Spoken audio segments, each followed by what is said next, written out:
Olá pessoal, aqui é o professor Vinícius.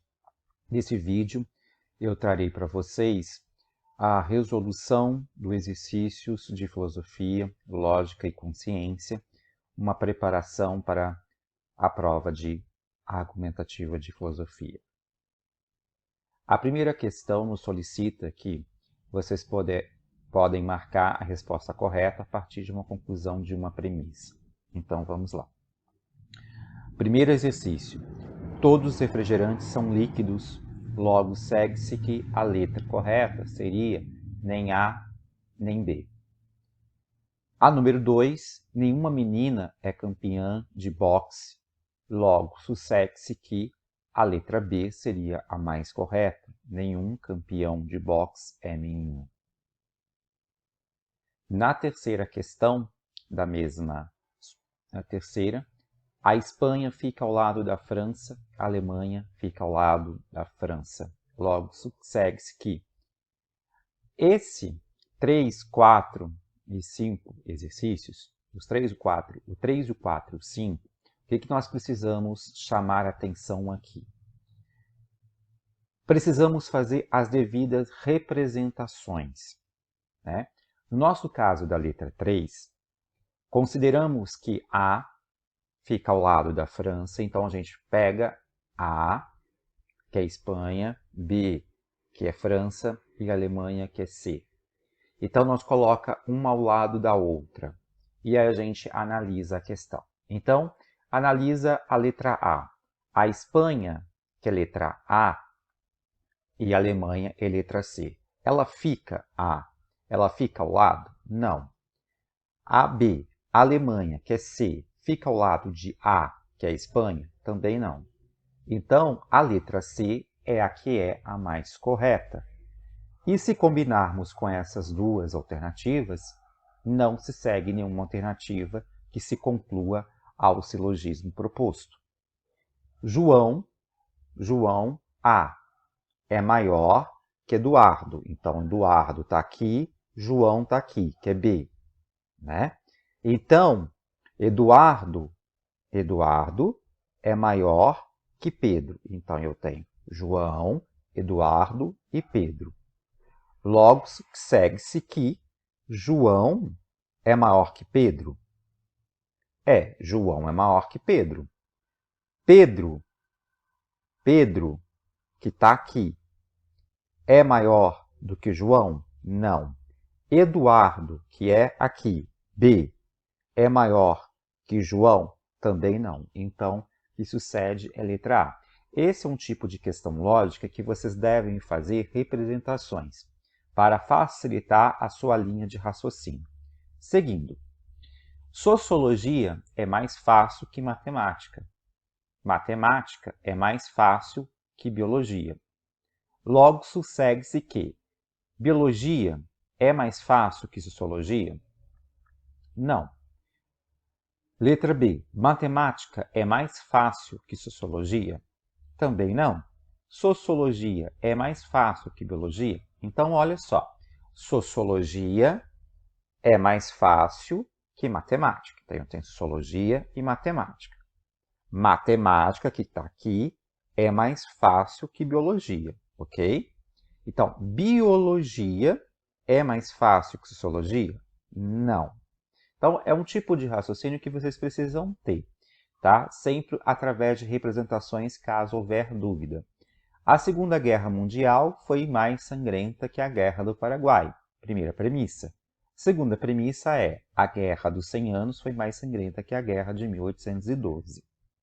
Logo, sucede-se que, letra A, é a Guerra de 1812 que foi mais sangrenta? Não. Então, a correta seria, quando combinamos essas duas frases, não se segue nenhuma das alternativas acima. Letra número 7. Os mongóis são chineses. Os chineses são orientais. Logo, segue-se que, os mongóis são chineses. Olha só. Chineses se repetiu, tá? Então, ele é um termo médio. Chineses são orientais. Então, eu tenho mongóis são chineses, que por sua vez são orientais. Então, o que melhor atende é a letra B. Então, portanto, o que sucede, que a gente pode deduzir, é que os mongóis são orientais, porque os chineses são orientais e mongóis são chineses nessa linha de raciocínio. Os cães são mamíferos, os vira-latas são cães. Logo se segue-se que a gente pode concluir, os vira-latas são mamíferos. Tá? É a mesma ideia da letra do número 7. Número 9. Caetano Veloso é a mesma ideia daquela que a gente tinha visto do tamanho de João Pedro Eduardo. Chico Buarque é menor que Caetano Veloso, que é a letra C, a correta. Minha avó é mais velha que minha mãe.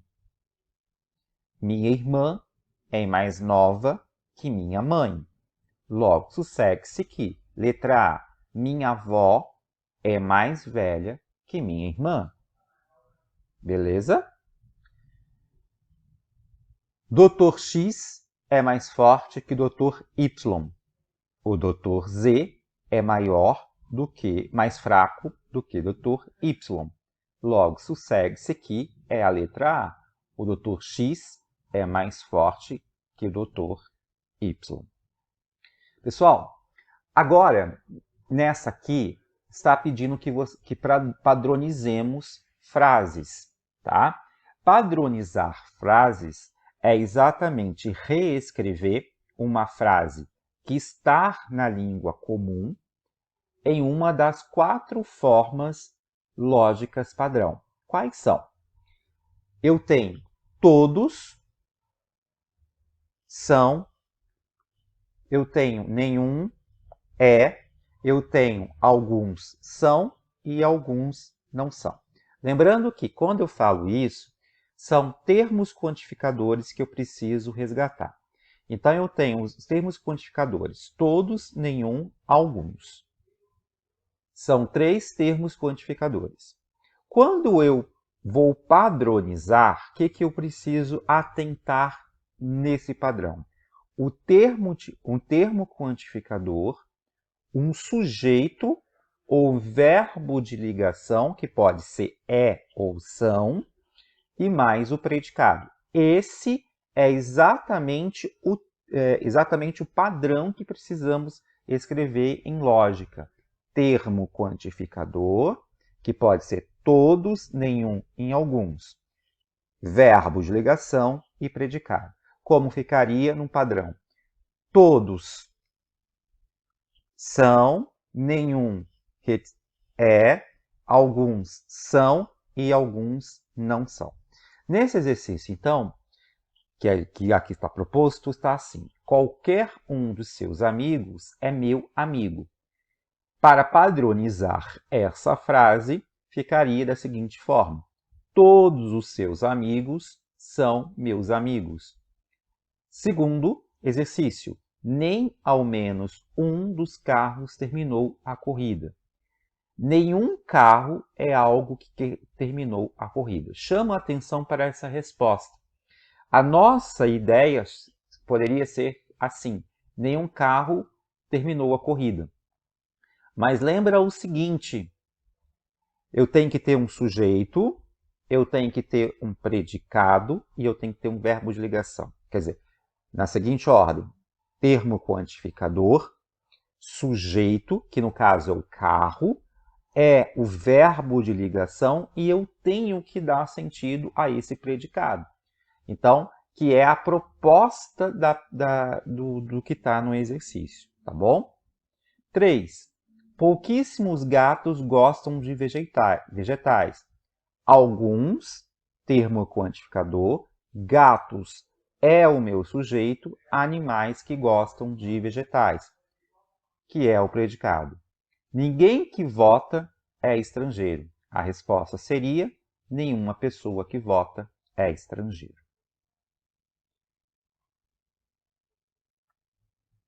Bom, pessoal, agora a gente vai falar sobre contradição, contraditórios de preposição. Contraditório nada mais é do que dizer o oposto, tá? Daquilo que foi afirmado. Para isso, existe, respectivamente, um padrão que a gente precisa atentar. Quais são esses padrões? Exatamente, precisa atentar. Quando for afirmado utilizar o termo quantificador todos, sujeito, são alguma coisa, o predicado, eu tenho como contradição alguns não são. Quando eu tenho nenhum, eu vou ter alguns são. Quando eu tiver a afirmativa alguns são, eu vou ter como oposição em contradição nenhum é. E quando eu tiver alguns não são, eu terei todos são. Essa tabela é exatamente o que nós precisaremos para desenvolver o exercício de contraditórias, considerando o que foi afirmado na frase anteriormente. Então, vamos ao exercício. Algumas farmácias são estabelecimentos que ficam abertos durante toda a noite. Nenhuma farmácia fica aberta durante toda a noite. Essa seria a nossa resposta. Porque no nosso quadro, se você observa bem, algumas farmácias, né? Então, algumas, então, portanto, o que é nenhuma, ok? Agora, nesses exercícios, todos os motores são movidos a gasolina. É uma afirmativa. Então, a minha resposta seria: alguns motores não são movidos a gasolina. Então, voltemos ao quadro. Lembra que era alguns motores são movidos? Então, encaixa aqui. Então, nenhum é movido. Nesse outro exemplo, eu tenho: nenhum apartamento nessa cidade é uma residência com ar condicionado. A minha resposta será: alguns apartamentos nessa cidade têm ar condicionado. Voltemos à tabela. Na tabela está: nenhum apartamento é. Então, na tabela minha oposta será: alguns apartamentos são. Ok? Então, prosseguindo a continuação, só que agora a partir de um texto, né? Raciocínio interpretativo lógico. Então, o nosso texto proposto chama o atraso de Ari. Então, Ari sabia que ia chegar atrasado na escola. Ele sabia disso. Depressa, Ari. Você só tem 15 minutos para chegar à escola, disse sua mãe, enquanto ele engolia o resto do leite. Ari suspirou. O dia tinha começado atrasado porque ele ficou observando um pássaro em sua janela. Depois disso tudo, ficou atrasado. Ari se atrasou no banho e se atrasou ao se vestir e colocar o tênis que tinha um nó no cordão.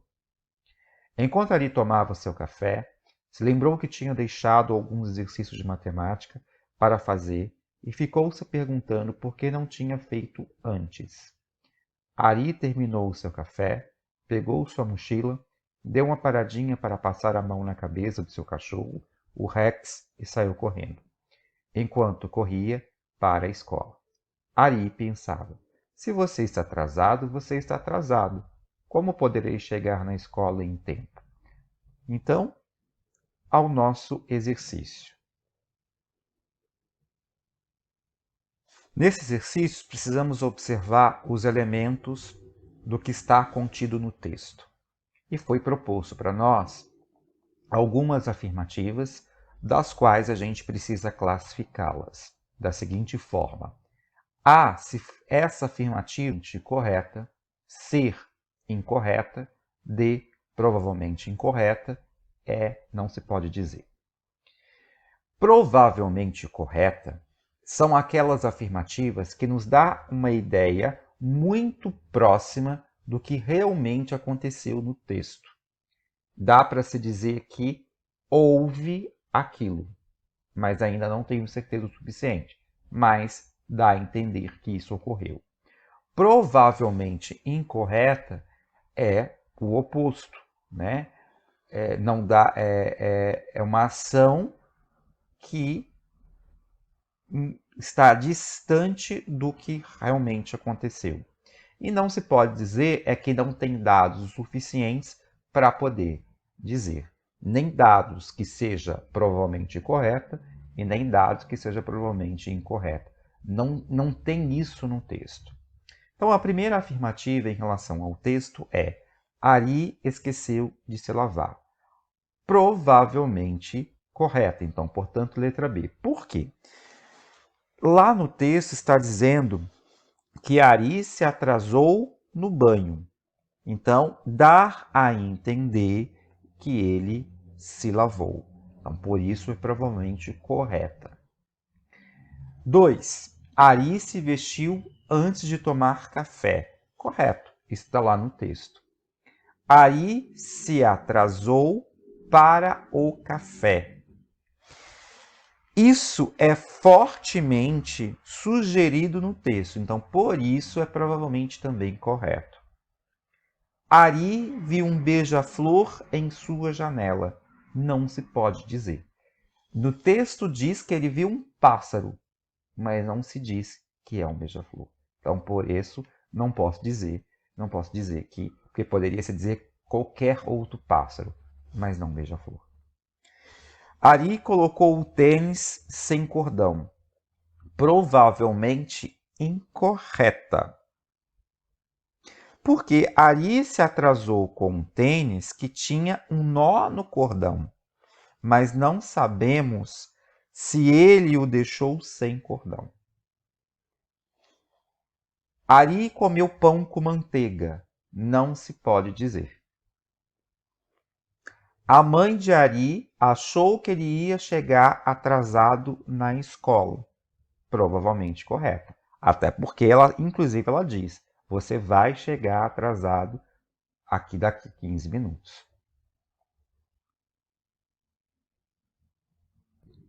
Ari não tinha terminado a lição de casa. Exatamente. Então, ela é correta. Isso é dito no texto, né? Porque ele fala que tinha esquecido de fazer os exercícios de matemática. 9. Ari gosta de seu cachorro, Rex. B. Provavelmente correta. Por quê? Passar a mão na cabeça do cachorro é um indício de carinho. Dá um indício de carinho. Então, isso a gente pode dar a entender que é provavelmente correto, mas não são elementos suficientes para dizer que seja totalmente correto. Mas é provavelmente correto. Ari chegou atrasado na escola porque parou para passar a mão na cabeça de seu cachorro Rex. Não se pode dizer, até porque existiu vários outros elementos para ele ter chegado atrasado na escola, né? Então não se pode dizer foi por conta desse fato que ele chegou atrasado. Então não posso dizer. Nessa questão agora, a gente precisa fazer uma organização lógica de acontecimentos, tá bom? E aí foi botado o seguinte contexto. Ari, antes de se deitar, escovou os dentes. Mas antes de escovar os dentes, Ari leu um livro e então brincou um pouco com seus carrinhos. O primeiro acontecimento neste caso, Ari primeiro leu o livro, depois ele brincou com os carrinhos, depois disso ele escovou os dentes e finalmente Ari se deitou. Depois, uma segunda proposta, um segundo contexto. Finalmente, depois de arrumar seu quarto, Ari saiu para brincar. Ele já tinha terminado a lição de casa e antes disso tinha ajudado seu pai para lavar o carro. Então, a primeira coisa que ele fez, ajudar o pai a lavar o carro. Depois ele terminou a lição de casa. Depois disso, ele arrumou o quarto e, finalmente, Ari saiu para brincar. Agora, é uma seguinte proposta. Eu tenho 3 amigos, que são o Ari, Luiz e Toninho.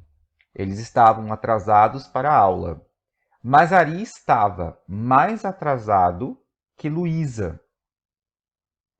E Luísa mais atrasado que Toninho.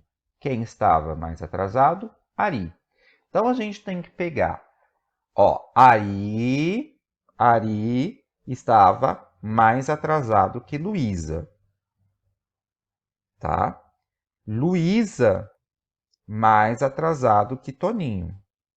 Então, quem estava atrasado, mais atrasado? Ari. Ari, Luísa e Toninho terminaram a lição de casa. Mas Ari terminou mais cedo que Luísa. E Luísa mais cedo que Toninho. Quem terminou mais cedo? Ari. Ari terminou de tomar seu café antes de Toninho. E Toninho terminou seu café de Luísa. Quem terminou primeiro? Não sabemos. Quem terminou por último? Toninho. Se Ari acordou atrasado, atrasou para vestir-se, atrasou para tomar café. Isso significa que ele chegou atrasado na escola? Agora, essa aqui é uma questão subjetiva. É uma questão que vocês precisam atentar-se para uma dedução lógica e também subjetiva, tá bom? Especificamente essa última frase. Isso significa que ele chegou atrasado na escola? Se chegou atrasado, por quais motivos? Que indícios que você tem que pode afirmar que ele chegou atrasado? Ou o oposto, que indícios que você pode afirmar que ele não tenha chegado atrasado? E outra, chegar atrasado foi por conta disso? Será que realmente ele chegou atrasado? Então, é uma coisa que você precisa levantar numa questão como essa. Agora nós temos um outro texto que também é de raciocínio lógico, que chama Em uma delegacia de polícia. Alguma novidade, Fagundes? Perguntava a delegada ao ver o investigador entrar correndo em sua sala. Sim, as câmeras de segurança do jornal registraram que o rapaz entrou num prédio por volta do meio-dia. E sabemos que seu corpo sem vida foi encontrado pouco antes das 2 da tarde, relata o investigador. Portanto, o assassinato do jornalista ocorreu em alguns momentos nesse intervalo, entre as 12 e as 14 horas, concluiu a delegada.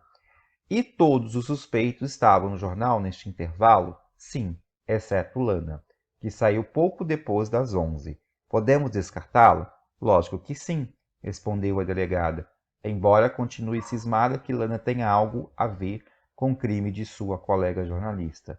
Mais alguma informação? Mais nada, mas parece que vai chover amanhã, avisa Fagundes. Por que disso? Deu na previsão? Nada disso, é que chove toda vez que dói o meu joelho.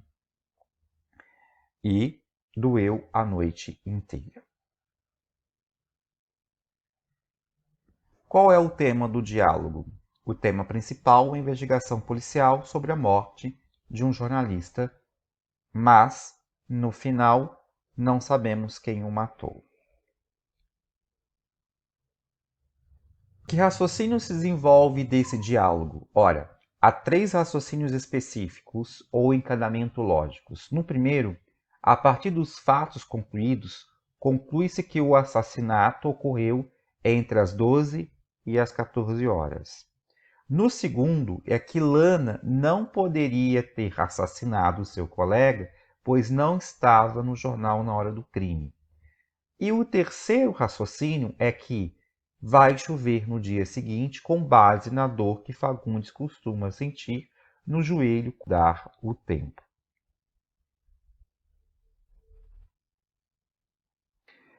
Qual o problema desse diálogo Spira focalizando em diferentes tipos de raciocínio? Bom, o diálogo vai confrontar 2 modos ou métodos de encadeamento lógico. Observa que os 2 primeiros raciocínios, o primeiro e o segundo, parte de elementos conhecidos para extrair deles uma informação que antes não se detinha explicitamente, que é o método dedutivo.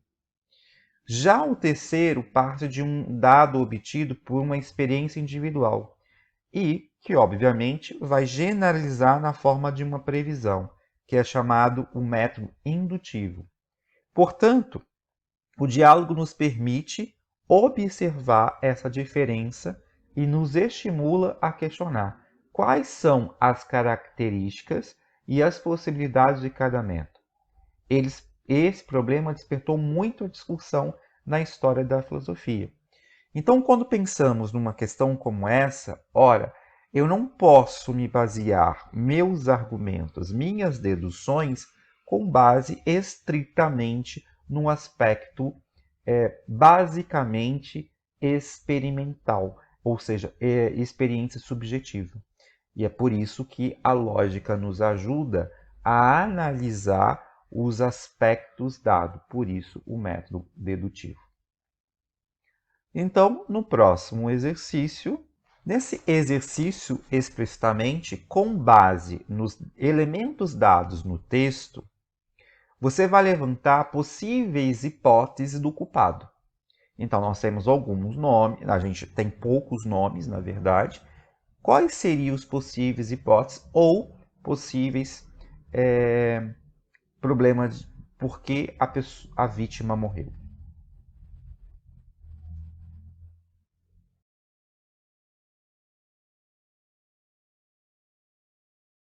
Então, pessoal, essa questão sobre a identidade, né, que é uma identidade de uma pessoa, ela tem relação, obviamente, com aquilo que a gente já vem estudando, que é a questão da consciência. Então, o que a gente precisa atentar?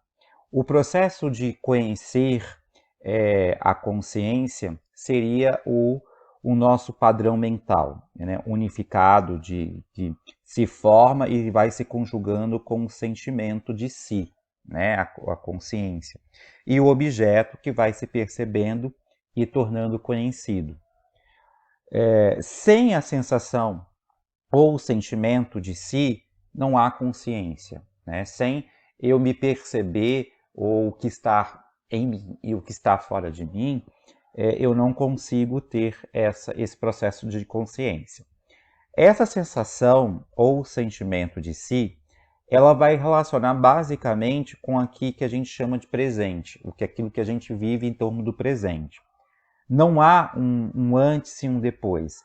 E, por exemplo, a aparência de ver nesse instante essas letras ou ouvir essas palavras enquanto você lê um livro ou quando você está me ouvindo, combinada com a sensação do que que vê, não outro ser.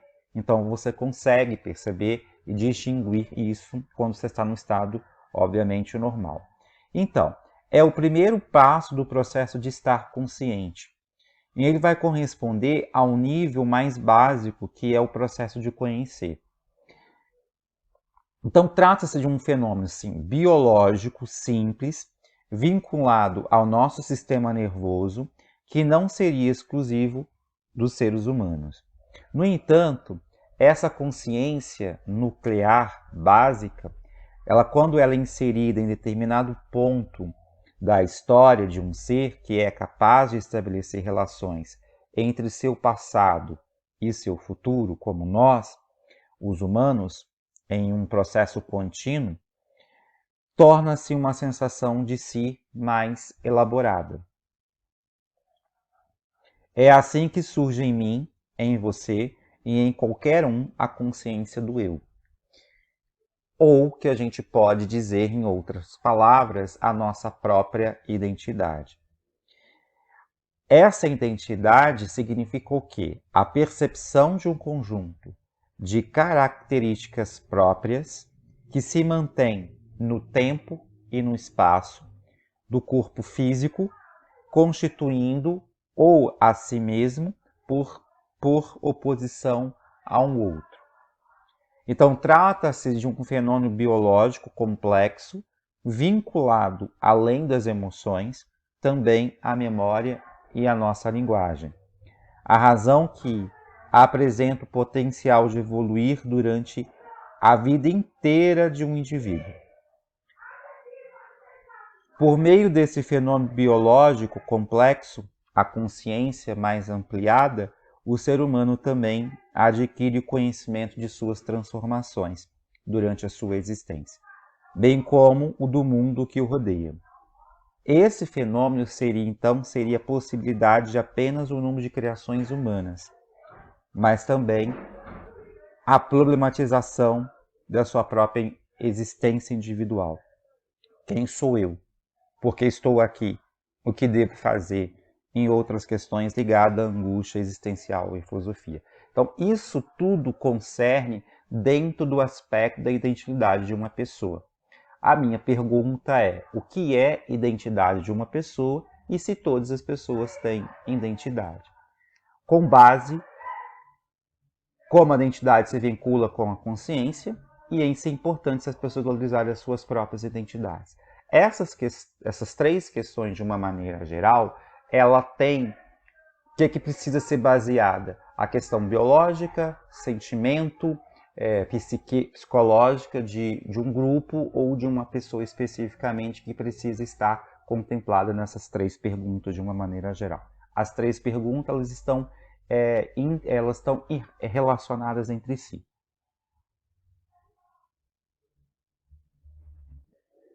Nessa pergunta, por que se diz que a consciência é uma experiência privada e o que pode torná-la pública?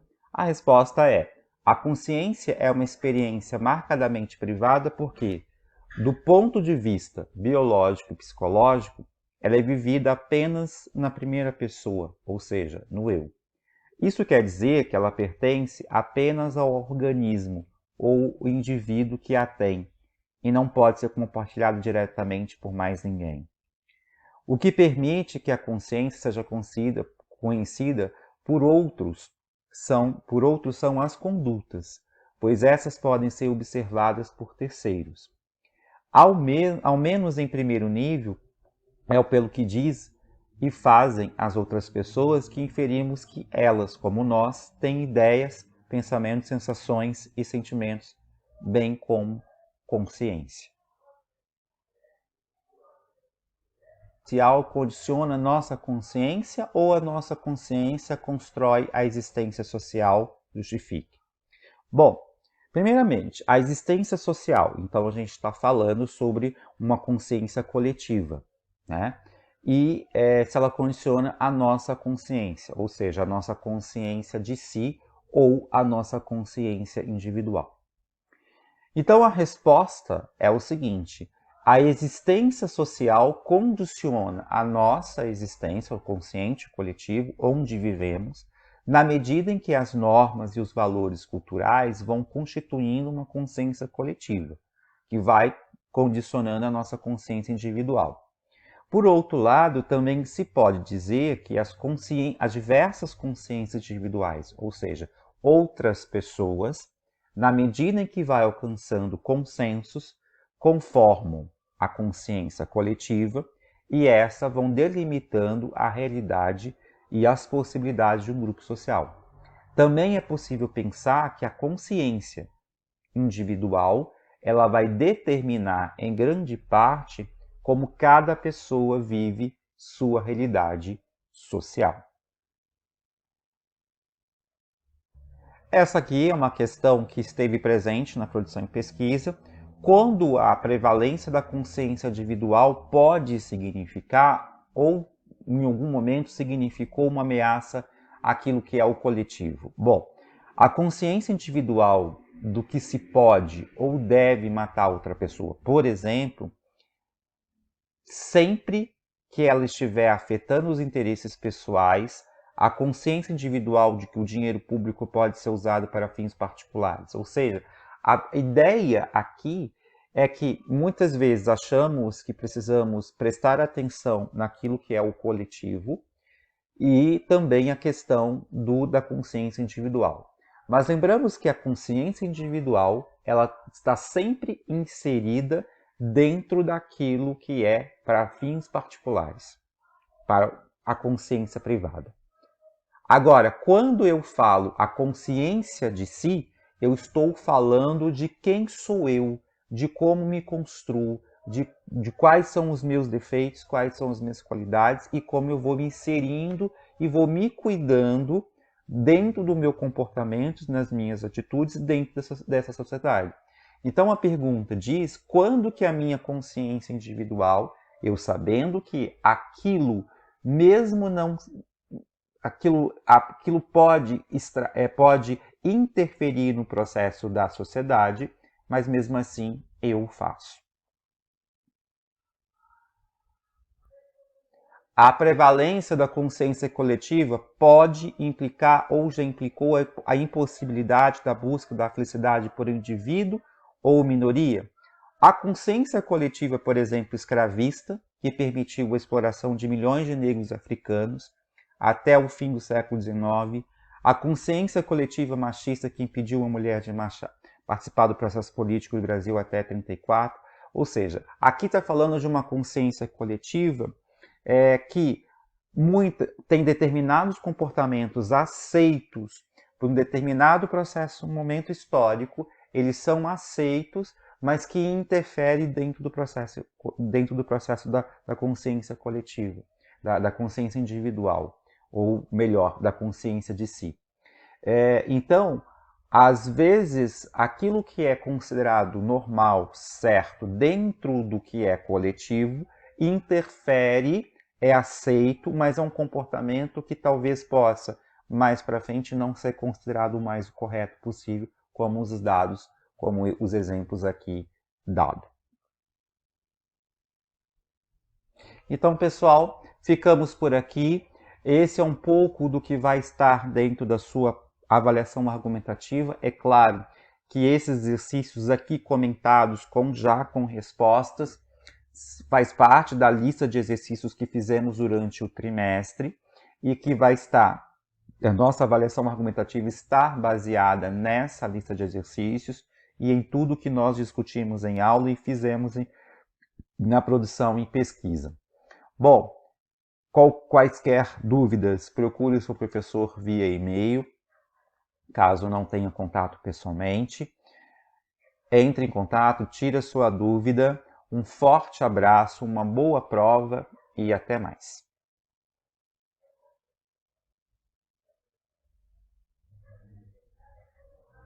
Olá, pessoal. Então, esse é um pouco de tudo que a gente viu durante o trimestre. São os exercícios que fizemos na lista de exercícios, aquela lista que foi contemplada na sala de aula. Essa lista de exercício, ela é o suporte para a avaliação da argumentativa. Então, por isso que eu comentei item por item, passo por passo, é o que justamente vai estar na prova. Lembrando que a nossa avaliação ela será feita, tem prova A e prova B, que será contemplada essa lista de exercícios. Então, foi aqui uma tentativa de mostrá-los e fazer um breve resumo de tudo que estudamos nesse trimestre. Um forte abraço e até mais.